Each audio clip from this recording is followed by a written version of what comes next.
and welcome back to my kitchen. I know it's been a minute, so I'm starting back with a bang. Today I have a very special guest. I am so excited. Ready? Say hello to my sister!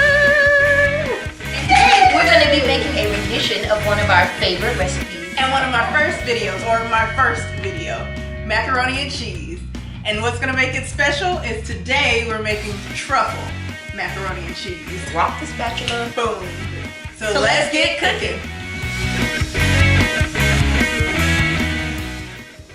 So what makes this macaroni and cheese different and more unique than my traditional macaroni and cheese is the truffle oil. Truffles are a type of mushroom, and they cannot be intentionally grown. I think they only occur naturally in nature, and I think they use like hogs to find them or harvest.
There you have it, my delicious, well, what I feel is delicious. Did you feel it was delicious? I felt it was delicious. Truffle macaroni and cheese. And remember, you can find this recipe and others at www.ain'tnorecipes.com. Don't forget to give this video a thumbs up. Don't forget to subscribe to the channel. Keep watching and keep cooking.